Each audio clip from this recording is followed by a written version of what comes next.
What is going on, everyone? I am here again. We are here again. I'm here with my lovely partner in crime, Zach. We are here for the UFC card collab number 12. We are going to be talking about everything that we normally talk about. All our fun segments are coming up that you all love. Getting into UFC 305 headlining this weekend, we have Israel Adesanya versus Dricus du Plessis for the middleweight championship. Before we get into everything, Zach, how you going, mate? What's been going on? I'm doing great. Went to the Austin card show yesterday, actually. Had a good time. I did film a little bit, but I'll be having a video about that in a couple weeks. But it was fun. Oh, I had made a nice. big purchase there. I was actually, oh, you did. That'll be fun. That'll be fun to see in the video. Obviously, we won't give any spoilers out now, but that is a great little segue, actually. I wanted to put this at the top of the show. For those of you who may be new to these collabs that we do before every UFC pay-per-view, we have them by alternative on each of our channels. Zach is obviously one half of the guys over at Box Alarm Trading. He's been making a lot of videos out there recently, going live as well after the pay-per-view events, giving his thoughts, talking up with the people. So be sure after you have watched this to go over and subscribe to his channel over at Box Alarm Trading so you do not miss out on the next upcoming UFC card collab that will be hosted on his channel after this one. Zach, we have had another question, mate. We got another question. Boom, boom, boom. There are people watching this stuff. Send them in. Send them in. We prompt this every time because we truly want questions to be answering at the top half of the show for next time. But this time we have Anthony 3666.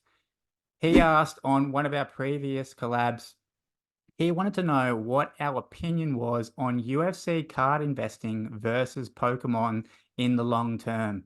So pretty interesting question. I haven't had this question before. I've never had really the comparison of UFC cards coming up against the beast that is Pokemon cards. When I think long term, I'm thinking at least, I think long term is anything past 10 years, in my own opinion.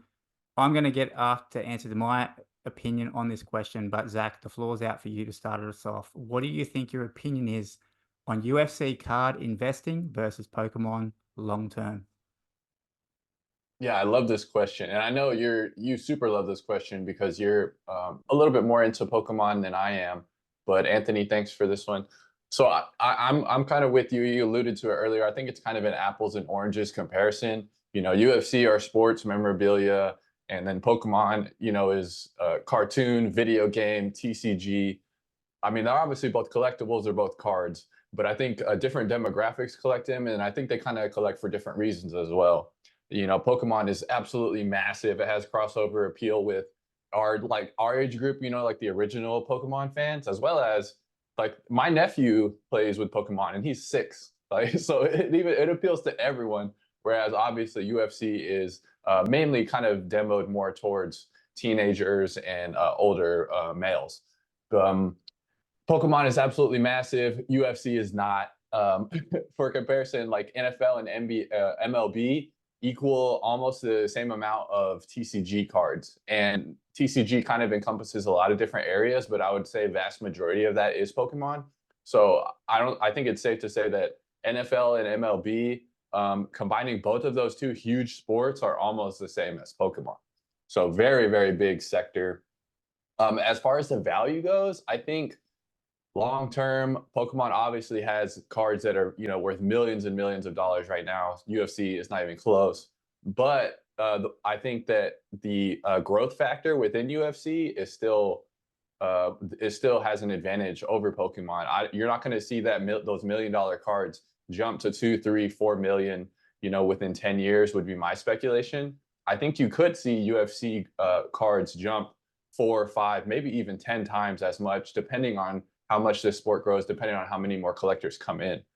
So Pokemon is a little bit more higher end. It's definitely more popular, but I think that UFC maybe has that growth factor edge over Pokemon. What's your thoughts on this one, Damien? Yeah, definitely soundboarding my thoughts as well, just with echoing the sentiment that it is really apples to oranges, as you put it. It's not something that is super comparable. If I don't know how many people know this, but Pokemon is the largest intellectual property in the world. It's the biggest IP in the world. It's also the biggest media franchise in the world. Wow. It's just on another level compared to UFC for not only popularity now and 25 years ago, but probably in the future as well. Pokemon has just kicked on ever since it ever came back in 2000, I think it was 1999, somewhere around then. And Pokemon just appeals to a much wider audience. Not only like kids get into it, there are a lot of grown adults who love Pokemon as well. In order to get a better grasp of the understanding of the current difference when we're talking UFC card market versus Pokemon market, I did do a quick little, I won't say deep dive, I did a little quick dive onto Card Ladder. On Card Ladder, Pokemon has 90 sales over $100,000, where UFC has had none ever. No UFC record, whether there's private deals, like obviously take into fact, there's a lot of private deals that happen with especially a lot of big cards. People don't want, when people are spending a lot of money, it is known that a lot of them don't want it to be a recorded sale because like it can be used for comping and things like that. But yeah, on Card Ladder as of today, it has been over 90 sales of over $100,000 for Pokemon, none for UFC. And when we dial it back to $50,000, this is USD obviously as well I'm talking about, Pokemon has had 184 sales, where UFC has had only 2 ever recorded. Now, I want to give you a little pop quiz here, Zach, putting you on the spot, mate, because I haven't mentioned this to Oh you man, in the notes. I'm Can you feeling the heat. guess? I'll give you a two-part question. Can you guess one of the 2 cards of those sales that were over 50,000 for UFC? And maybe 50,000. give me the 2. They are 2 different fighters, so give me at Okay. least one of the. You got to give me at least one of the 2 fighters, but you can have a guess It about the has to 2 be fighters. Connor. Connor is definitely the guess I would say. There's a Connor there. Yep, that's one of the fighters. Can you give me a hint? Is this like, is it a name I wouldn't expect, or is it a name that I would No, expect for the second? I think you should expect it, and it's obviously tied into the first fighter. Maybe that's too big of a guess, Yeah, but I would say Connor and Habib here. Those are yes, I think the 2 biggest names in yep, collecting. that's what we got. So back on May 2022, I'm going to put these up on the screen so everyone can look at them and know that I'm not just talking absolute gibberish here right now. The Nice. I love 2014, this, Damien. Thanks for doing this. it's the UFC knockout. So it's Habib's, not his rookie card, but it is his first autograph, and it's the 1 of 1, selling for $79,200, as I said, back in May Yeah, 2022. that's awesome. We also have coming in the second spot. So the Habib is higher than the Connor. We have the 2017 Topps Chrome, first year Chrome, debut Chrome for 2017. It's a super refractor in a Wow, nice PSA card. 10. That one's selling for 73,800 back in February the 7th, 2022. Basically, exactly around when I was getting into UFC cards. I actually remember reading about that back when I first ever found out about Hmm. 2021 Prism. But yeah, fun little pop quiz there. And as we said, I do think you're on the right path when we're talking about X multiplying what UFC cards could be worth comparing to Pokemon in the future. I agree with you. I think there is higher multiplication levels when we're talking about values in the future, but overall value, I think it's always going to be more Pokemon, just given for what we talked about, for the reasons that we've already stated with. And as I said, just simply put, Pokemon is the biggest IP in the world. So thank you very much to Anthony 3666 for that question. We had fun answering this one, and be sure to Oh leave yeah. any future questions you guys want us to answer in another episode in the comments below right now. In the comments right now, put it in there or die. Wait, just kidding. Don't. Zach, Don't die. you know what we're going to be doing right now, Zach? I can smell it. I can smell the trash. You can smell the trash. It is stinky in here. But we have our very popular segment, Trash, Hold, Sell. That is trash. Oh, you gotta sell that. Hold. All right. This week, I wanted to go for, we like to keep it in the same ballpark. So I thought, what better with the return of Israel Adesanya, arguably one of the best middleweights who have ever done it. I'm putting up 3 of the best middleweights that we have possibly seen. One of this is going to be a speculative. One of these fighters, a little bit controversial, but we'll get to it in a minute. These 3 cards, all rookie cards, all of the gold parallel, but from different years. So we're going to start it off with a trash hold sell. We have 2018 Israel Adesanya Museum Gold, a card that Zach just happens to have over in his little PC collection. We are talking raw value. He has the PSA 10, probably the only one in the world. Probably should be in a museum somewhere. But for the purpose of this segment, we are talking in the raw, and that is a recommended retail price currently of $300.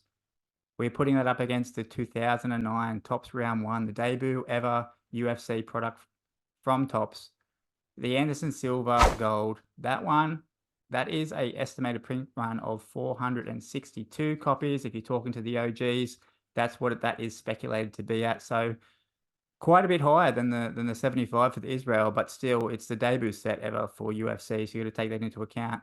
That one in a raw price, recommended retail price currently at $237. And we're getting to the speculatory, the controversial fighter now that I'm going to chuck into with these 2 great middleweights. We have the 2023 Panini. There we go. I said it. I said the dirty word Panini. Gold Prism for Alex Pereira. Recommended retail price right here, right now, $700 raw. Now, a little bit of a explanation why I'm putting Alex Pereira in there at the moment. I think he's doing things in this sport that has not been seen before. Obviously, I'm keen to hear your take on this. Which one you're going to throw in the trash? Which one you're going to be holding long term? And which one you're going to be putting up on your eBay to sell this weekend, Zach? But I think Alex Pereira has been doing things that has not ever been seen in this sport. Obviously, coming over from the kickboxing world, he's currently fighting at light heavyweight. But don't forget, he did beat Israel Adesanya in their first fight in MMA.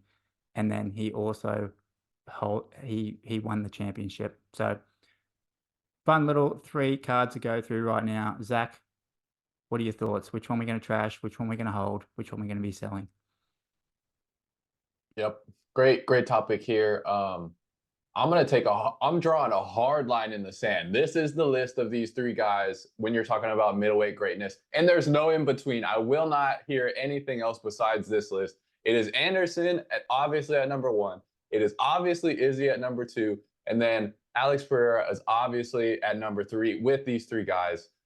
It's not debatable. Potan has 1 championship. He only has 1 championship win at middleweight. So if you're talking about categorically, that resume is not even close to these 2 guys. But if we're talking about overall greatness, then it's maybe a different story. But for middleweight, I just had to throw that out there. I'm surprised. I don't want to hear anything else. I'm surprised. That's surprising. I thought I was being controversial, chucking in, but he is superstar level for UFC right now. But oh yeah, I mean he's absolutely massive. But if we're talking about middleweight greatness, if you're putting Pereira above Izzy, you're stupid.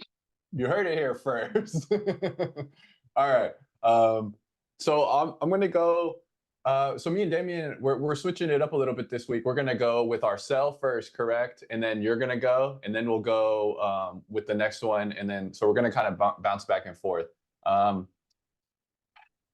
Okay, so this isn't my favorite Potan rookie card, but it is a beautiful, beautiful card. We're also talking about, of these 3, by far the rarest card. So I think that there's a lot of really interesting things with this card. It's beautiful. It's vertical. It's the rarest by far.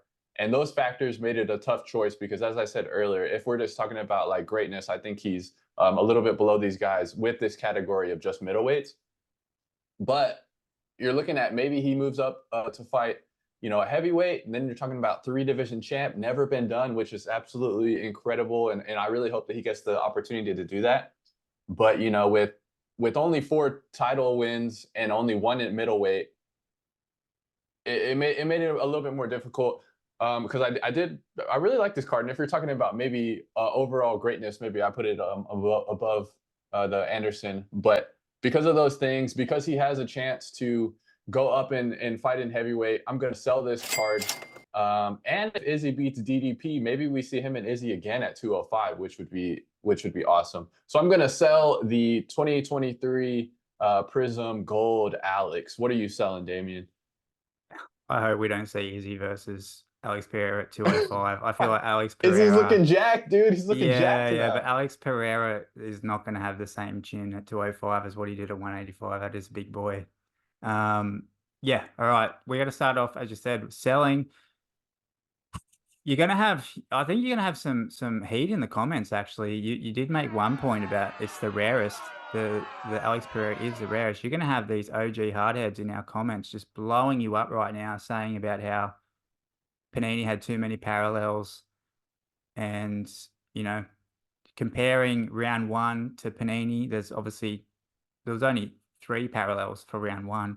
If you want it, when we talk about the Anderson, although it is a much higher serial numbered cut, well, it's not even serial numbered, but a much higher print run. With these, we had 2 of them were horizontal designs. We all know how I feel about horizontal versus vertical. I think the gold prism itself is the best looking gold parallel of these 3 designs. Obviously, the gold parallel for round one is super subtle. It's only basically in the text and the UFC logo. You can see the gold, so it is super subtle. And then also with the museum collection designs, it's pretty subtle as well. We've just got gold accents on the bordering for these cards. So I think from that level, the gold prism for Alex Pereira, it's the flashiest, the nicest. It's like kind of the shiniest, which I something that I enjoy and a lot of other people enjoy as well. Although I do think that the better photos for Izzy and also for museum collection and also even for Anderson, I've become, the more that I look at round one, I actually like that they're direct photo images basically of their debut fights. It kind of put me off at first. I thought they weren't so good. They were a bit ugly looking, but now, as I said, the more I look at them, I think I've come to like them even a little bit more. But we've got to sell one of these. We said it. Pereira's having an unbelievable MMA career so far. He's beloved by worldwide by everyone, even though he doesn't speak English, which is kind of crazy. That's a hard barrier to crack for a lot of international fighters, but he hasn't been really. It's hard to say he's been tested yet at 205 by some of these guys. He's been basically put up against strikers. That does worry me a little bit, but I'm with you. We're agreeing on the sell here. I am selling the Pereira Gold Prism. He's on a massive high at the moment with his career right now. And as I said, what's going to happen with his future, a little bit unknown. We both agree what he's done so far in the sport is absolutely unbelievable. And I think it's a perfect card to be selling right now. Yeah, I mean, it only takes one loss, right? One guy to take him down and rough him up, and then he's not the same after that, which we see it time and time again with these guys when they're at their peaks and they do end up getting a loss. But yeah, man. So what was next on this one? So obviously the next one that we give out is going to be exposing the other one. So I think we want to be telling people we're going to be putting something in the trash right now. We want to be taking that smelly trash out of this room, taking it to the dumpster out the back and letting it sit there where it deserves to sit. So all right, we're bringing the smelly out with the trash. All right, dude. This is the one. This is the heat. This is it. This was sad, right? Because I like these 2 guys so much. This is one of my favorite weight classes. These are really 2 kind of, I would say maybe top 10, definitely top 10. I'm fans of these guys as top 10 fighters on my personal list. I watched Anderson Silva as a kid. He was the peak powers. He was at his peak. I was just getting into the sport, so there's always going to be a connection there with him kind of helping me get into this sport as a fan. He's a GOAT. I have I have that big Silva card, the 2006 Pride. I would love to get a round 1 auto one day. I think that's a beautiful card as well. So there's a lot of nostalgia anytime I see this like old Anderson Silva and kind of relive those moments of watching this stuff on TV as a kid. But with that being said, I think this card is kind of aesthetically the weakest. I just don't necessarily love the design, and like you said, it's horizontal. And the print run, being, you said 472, is that what you said? I think it's, yeah. For if we want to go off what Eric the Card Father has said, it's 464, I believe it is. Yeah, 464. So I mean, I'm sure a ton of those didn't survive, so it's definitely less than that. But if you're talking about 50 and then, the gold being 10, but if you count the other parallels, what is it? 60 or 90. So it's still probably the highest print run of those. So because of that, sadly, I'm gonna trash the 2009 round one gold Silva, one of my favorite fighters of all time. I think probably the most exciting champion of all time. So I'm so sorry, Spider, but I gotta squish you like a bug and put you in the trash. Yeah, Where well, are you at?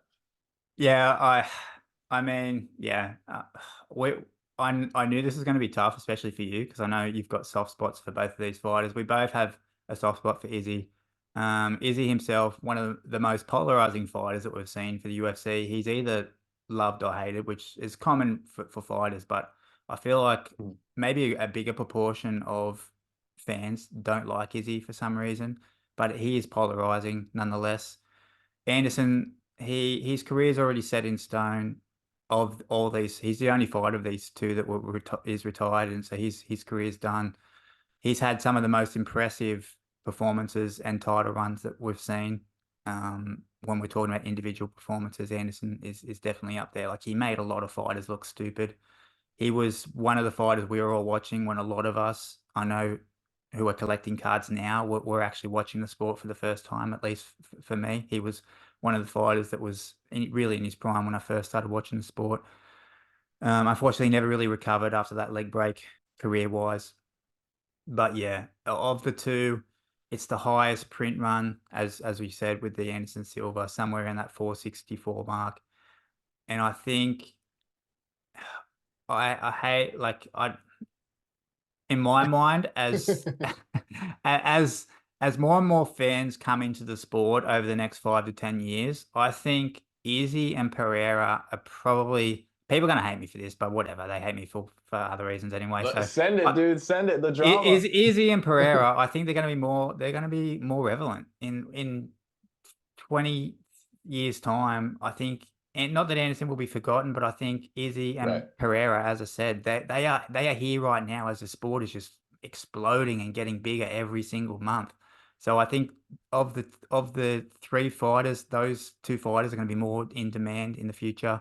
So yeah, I'm on with you. We're on the same page, and this might be the first ever time, but I am also trashing. Yeah, I think it is. I'm also trashing the Anderson Silva, and another big reason is Israel only has one rookie card. He only has one rookie card. It's so rare in Hmm. sports nowadays. Like, obviously it was common back in the 50s and 60s and 70s before the era of parallels and sets and things like that. But Izzy has one rookie card. That's it. That's all you can get. So to have, That's a and great point. this is why I think your card is so massive. It's a gold, so it's a desired parallel. It's limited to 75 copies, but not only that, like, those museum cards are so tough to get Hmm. grades on, given how thick they are. And you got the highest grade you can get. So that's why your card is an absolute heater.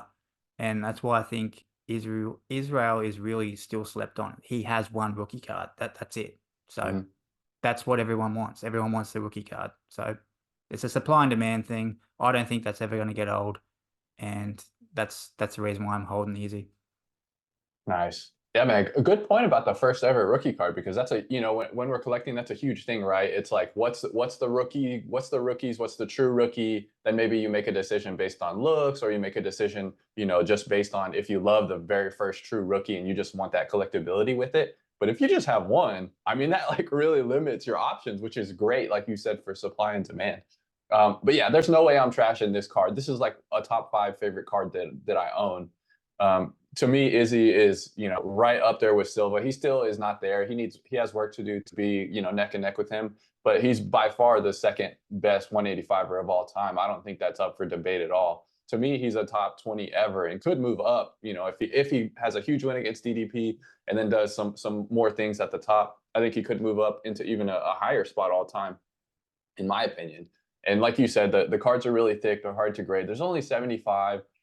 I do like the design, although it is vertical. I do really like the design, so I'm holding it as well. There's no way I would ever trash this card. Yeah, no, great points. And I think that's a good little segue into we're going to finish off this episode with giving our thoughts on what we think is going to happen with these card prices after this event. So stick around for that if you're interested. You want to finish off this episode with that one. Now, for the next segment, we have agree or disagree. Agree or disagree? That is the question. And this time around, as we'd like to explain on most collabs, because I'm the one hosting this episode round, I am the one bringing the statement to the table for agree or disagree this week. But before I do that, I'm going to rattle off some names right here, right now to you, Zach, and the audience. We have Diego Lopez. We have Shara the Bullet. We have Manuel Cape or Cup, or however you want to pronounce that one. We have Themba, The Rock's favorite fighter.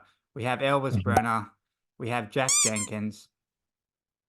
And I'm going to put those names up right here, right now, against some other names. Starting off with maybe the biggest one, Peyton Talbot. We have Gene Silver. We also have Kayla Harrison. We also have Michael Venom Page, MVP. And then we also have Vinicius Oliveira. My statement for you here right now, Zach, and for the audience is the upcoming, or should I say my speculated upcoming 2025 rookie class is far better than the current 2024 rookie class that we have seen so far. I want to put a little disclaimer out there. Obviously, I am not Tops. I'm not Fanatics. I don't know who they could be adding because we have no checklist for knockout or upcoming sets for 2024. I don't have it, so I'm just speculating in 2025. Those fighters who I just rattled off, we haven't seen rookie cards for yet. We'll be getting rookie cards. But Zach, do you agree or disagree? The upcoming 2025 rookie class is far better than the current rookie class of 2024. Damien, I 100% agree. It's not even close. If we talk about the names that you just said, really, Brenner lost. Manel Kopp just lost.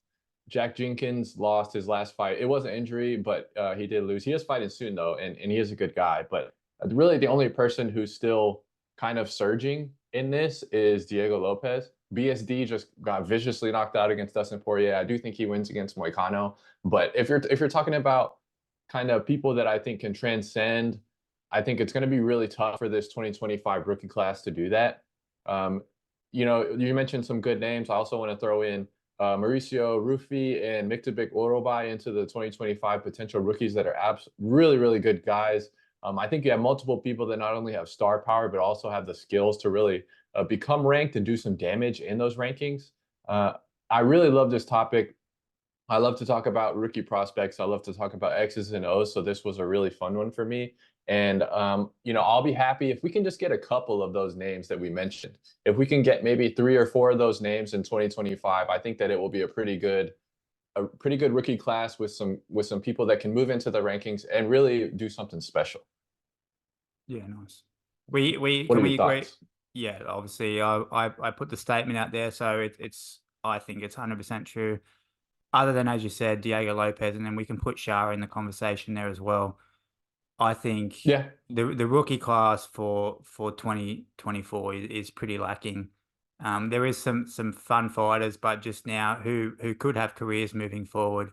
But if we're comparing them right here, right now, I think it doesn't even compare. Diego Lopez, he's a big name rookie, but I think he still has a bit to go.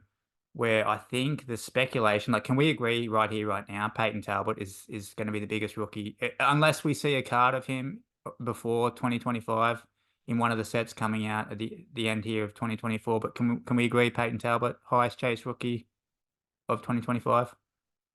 I think star power, I could totally see that happening where people are just all in because he's pretty polarizing, his fight style, and also his like YouTube and marketing is really good too. So I could totally see him being the number one chase.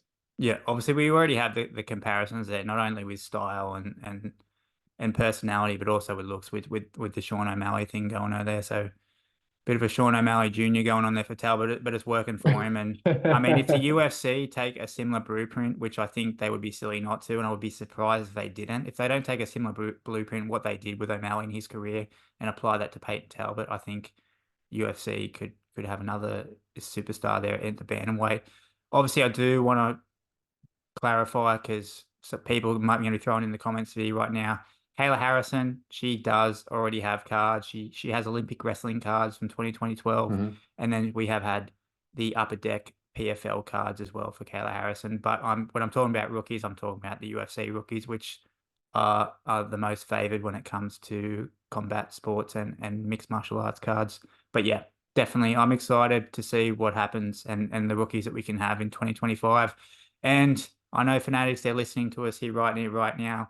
Can we get a card? Can we get a rookie card for Charles Air Jourdain, please? I've been waiting since Oh 2020. yeah. I've been waiting since 2023. I thought it was going to happen in Prism. And that reminded me, I almost forgot to mention this. I know one of your guys, Joel Alvarez, I don't know if a lot of people know Mhm. this, but I want to give a little sneaky nugget of information Oh, sneaking. to the viewers here right now who are hanging in, because we're getting to the tail end of the collab. Joel Alvarez, all I could find, he only has rookie cards from 2022. There was no 2023 Prism for Joel Alvarez. There's no Chrome from 2024 for Joel Alvarez.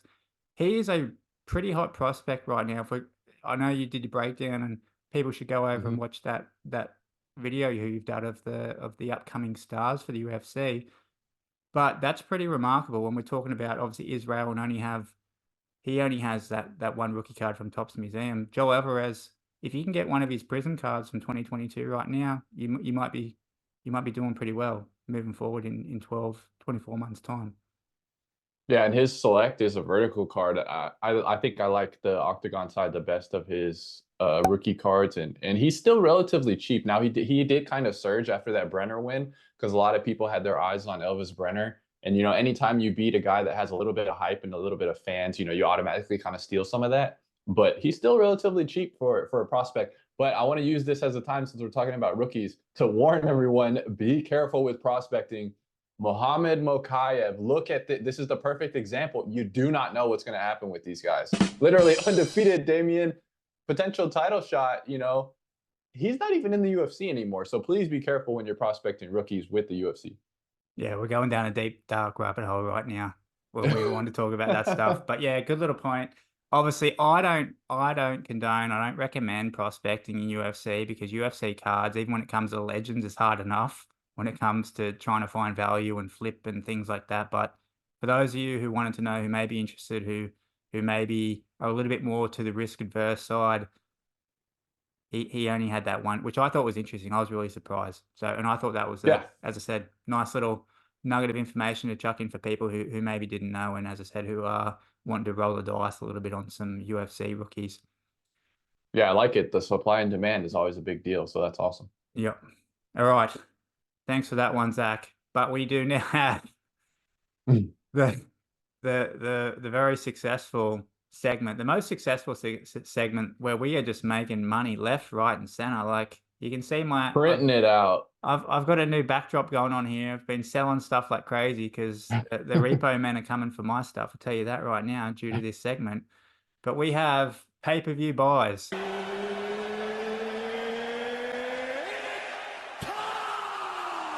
For pay-per-view buys. Now, for those of you who do not know, who may be new to this collab, what we do is Zac and I, we get cards in speculation. Sometimes we get cards for the PC, but for the upcoming event, this one is obviously UFC 305, headlined by Israel Adesanya and Dricus du Plessis. There is a bunch of other fighters on this card. What we like to do is we like to speculate on maybe whose cards could get a bit of a bump in pricing, who get a bump in popularity with maybe a flashy knockout, with an impressive performance, maybe a Dana compliment in the post-fight press conference, which doesn't happen often. But we like to Just juicing them speculate, up. if we buy this fighter, you know, a month out at $10, if he has an impressive performance, maybe that card will be worth $11.50 after UFC 305. So we will be netting a big $1.50 in profit, probably not after fees. But regardless, we like to speculate here a little bit. So before we get into UFC 305, we are going to do a 304 recap. I'll start off before you, Zach. I did have the Tom Aspinall. It was a Panini instant rated rookie from a set that they did on their website. That was numbered to 404. 74 copies. Don't have it right in front of me. Regardless, somewhere around that. I put that one up at $11 buy it now with free shipping. I speculated. I thought, does free shipping make a difference? Because I need all the help I can get here. That card had 15 views, 2 watches, no sales, but I can say when listing that card, I actually found the Paddy. I actually listed the same very card for Paddy Pimlet, Nice. listed it on the day of the fight, and lo and behold, within 24 hours after Paddy's performance, that one sold for a big whopping $11 with $2 Boom. shipping to someone in Canada. So you are welcome, and we got some money incoming this time Nice. around. How did you go for 304, Zach? Got the sale, man. Got the sale. Ooh. For me, let's see. So I had the 2022 Paddy Select Disco, and I actually didn't look at the watchers and the view count, but I did not make the sale. Paddy goes out there. He has probably, his best performance in the UFC. He boops King Green a few times on the head, takes him down, sleeps him immediately. But no movement on this, and I was really surprised when I saw him fight like that and get that finish. I thought this is definitely going to sell. Like at least some offers are going to come in.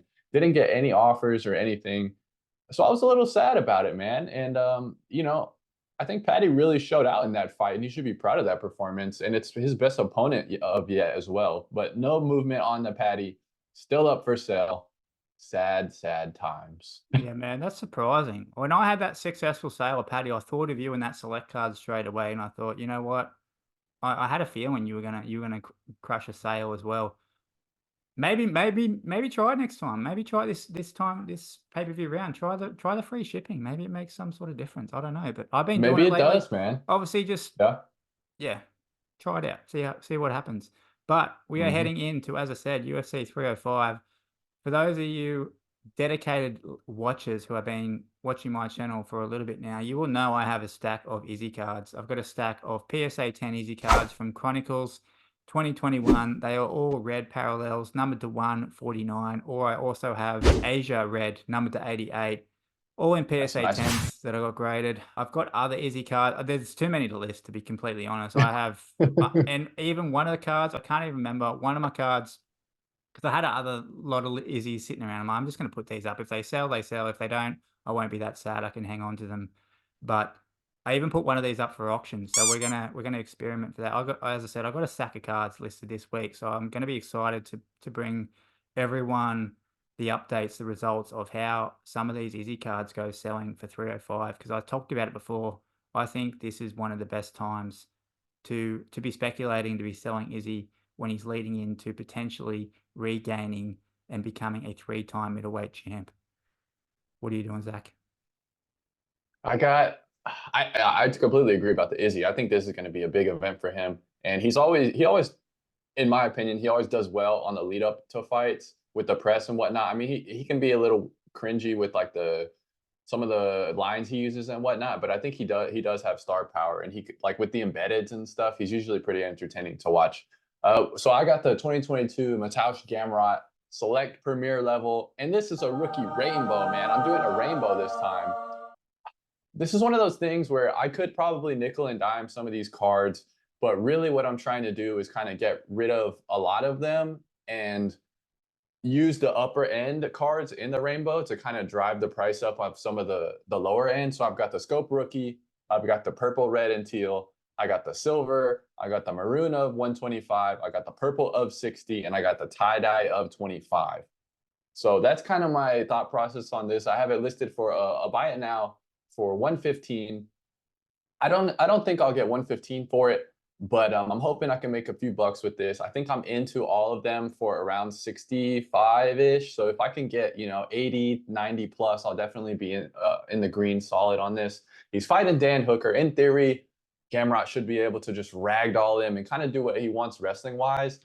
But Dan Hooker's crazy, so you never know what's going to happen with that guy. So I'm excited to see it. Yeah, I'm actually excited to see that fight as well. I think Dan Hooker is a fan favorite for those of us who are a little bit more passionate about the sport, and he really is just that guy. Like, obviously not really would have hard to see that he's chasing title aspirations. He just wants to go out there and fight and put on performances and just fight. So you got to respect that, and that should be a good fight. Hmm. And it'd be interesting to see how you go. Obviously, selling them all together like that. So we'll Yeah, I see what usually happens. avoid trying to sell in lots, but I think with Gamrot, there's not a huge market.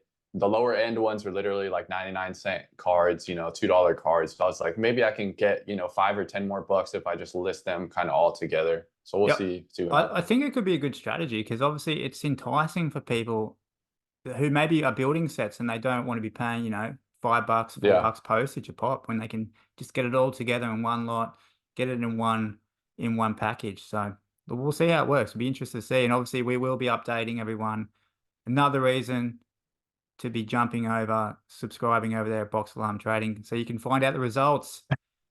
Thank you. Maybe I'll have a few more Bitcoins sitting in my Oh coin yeah. wallet and I'll, finally finally get that Max Holloway first auto that I want sitting up behind me here. But Nice, dude. we'll see how One we more go. step. Each sale is one tiny step towards That's it. it. That's it. All right. Before we finish, round out this collab. Thanks again, Zach, for joining me. With this, we always love doing this, getting together and doing these collabs, and I hope the people are obviously enjoying them as well and sticking around because we are going to finish this out. I've talked about this before. I think it's fun to speculate about, especially when it comes to pricing, card market, UFC card markets and pricing, how things are going to go. So rounding out the collab before we say our goodbyes, I thought it would be fun to speculate about what we both think is going to happen to Israel Adesanya's card pricing and market, given this is his third chance to become a three-time middleweight champion. He has had one of those more interesting careers because normally if we have a fighter who's at the top for a long time, like he was, as active as he was for the years that he was champion, which we haven't actually seen before in the sport. Obviously, you got to give him his praise there. He was the most active champion the UFC have seen, and he slipped there. He came back, did an unbelievable performance, which I mentioned this a few times now. I think it's one of the most underrated championship fights that we've ever seen for UFC. But he then obviously got put in a real lackluster performance. I'm not sure. Obviously, Sean Strickland, that style that Sean brings, it's real frustrating, I could imagine, for his opponents. But we haven't seen him now for, I think, 12-ish months. He's had a break. I think this is a real massive moment for Israel Adesanya and his career. Not even given the belts on the line. Obviously, that's just the added bonus.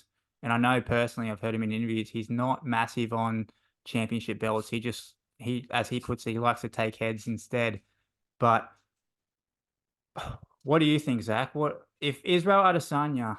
Let's play out the scenario. We won't talk about if he Uh-huh. loses, because if he loses, obviously it's a little bit more. We can sort of see what's going to happen. I think his pricing won't drop a whole heap, but it's certainly not going to go up if he loses.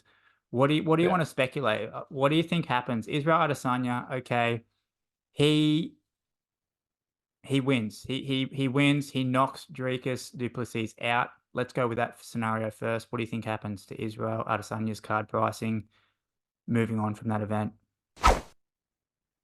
Yeah, I think you're spot on with if he loses. If he loses, I don't think anything happens. His resume is already intact. He's done what he's done, and he's kind of solidified himself with a really good career, even if he quit after this fight. So I think he's very safe in that aspect. If he wins, man, if he wins, there's a lot of really good possibilities with where he can go with his career.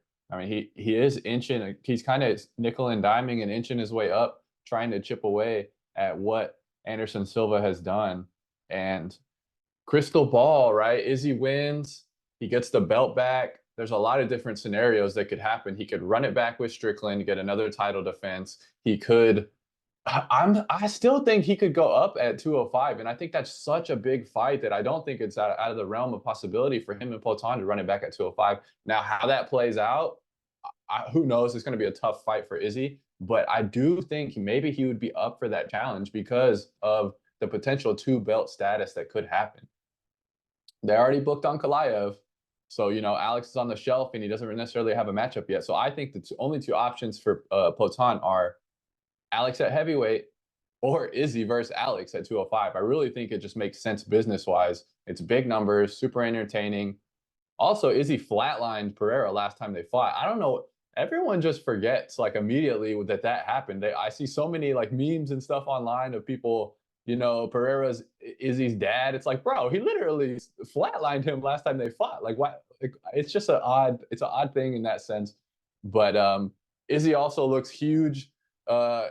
Is the Gyno Bender back? Is he on the sauce? Like, I know that's always funny, but yeah, I think if he wins, man, you could even see us. I mean, his prices are, like you said, pretty solid. But I think you could see a little spike and definitely some sales volume if Izzy does win. I think there's a lot of people kind of holding Izzy right now, and if he gets a big dub, maybe we see some of those cards start to kind of get pushed out onto the market.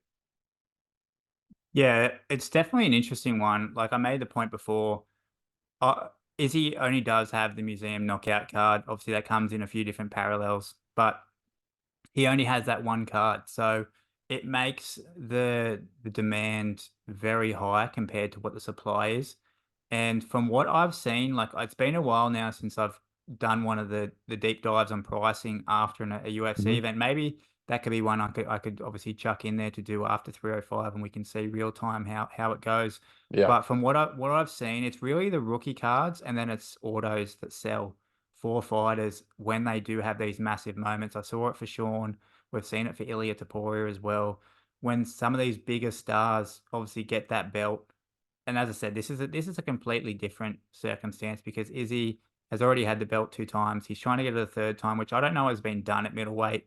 And as I say, given that when normally fighters get toppled off the top of the list of the the division, they normally just slowly make their way down. But this Izzy he's taking a break now. He's trying to get back in the championship. So I would argue I don't if Izzy edges out a decision, if Izzy just points Mm. Dricus the whole fight, plays a little bit safe but does enough to get the decision, I don't really think we see much of a difference as well. I don't think his cards go down. They might get a slight little bit of a bump, but I'm not talking about anything big. But like comparing, if he stops Drakus, especially obviously with a knockout of some flashy style, a head kick or just something insane, I could see Izzy's cards over the next 72 hours after that win. They could be on everyone's mind. Everyone's going to be wanting an Izzy card, I think. So I can see, especially for those rookie cards, I can see some of them flying off the shelves on eBay for people who have them listed. So my advice would be, honestly, if you do or are trying to sell Izzy's rookie card right now, put an extra 20% on it, to be honest. Because if Mhm. you have an Izzy rookie card right now up on eBay, you have the power. So everyone's going to be wanting his rookie card if he wins, especially if he gets a flashy win. You have the power. I would be honestly, if I was trying to sell an Izzy rookie card, put 20% on it because I think it'll still get clicked on board by it now if he does something spectacular. And you made me think about just something super wild. I mentioned I don't particularly want to see Izzy at 205 against Pereira because I just think Pereira is a different monster at 205. Not to say that he couldn't do it, but I just think he's obviously with the cut. It's a big cut. 185 is a Yeah. big cut for Pereira, so I don't know how his chin is affected by that. But man, can you imagine the star power if Izzy was to then win the middleweight title, get booked? Imagine if he beats Dude. Pereira and then just like does a mic drop with 2 belts and boom, I'm out. Like that would be I mean, insane.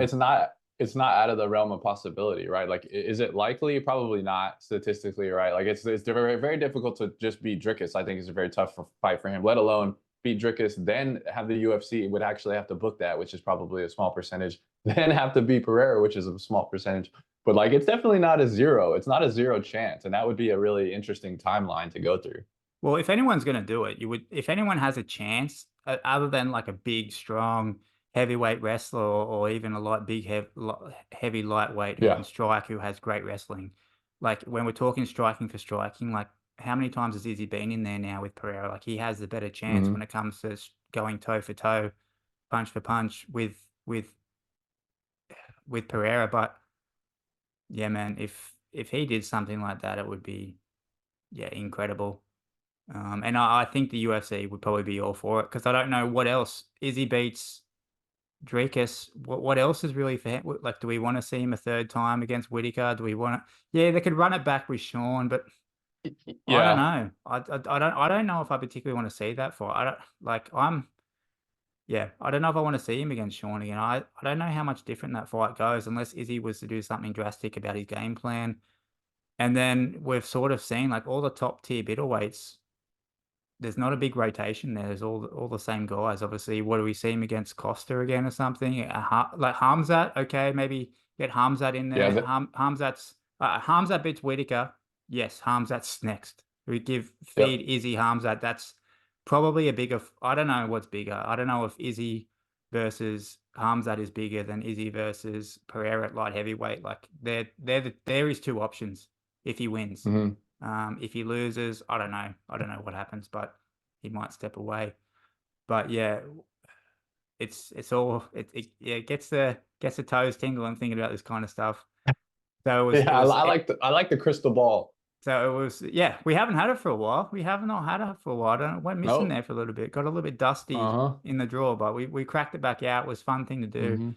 And if you've stayed around this long, we appreciate it, everyone. Thanks for listening to us ramble on, especially here at the end. We are doing these episodes, collabs, to bring you guys some fun alternative content in the UFC community space. So we appreciate you watching. Zach, I always appreciate getting together with you, man. These are always great fun. And once again, I can't wait to do it again before UFC 306. My guy, O'Malley at the Sphere. The sphere. Spherical. So round. It's going to be a big one. So I'm looking forward to that UFC 306 lead up as well. But thanks, guys. Oh, yeah. We'll see you again here next time. See ya.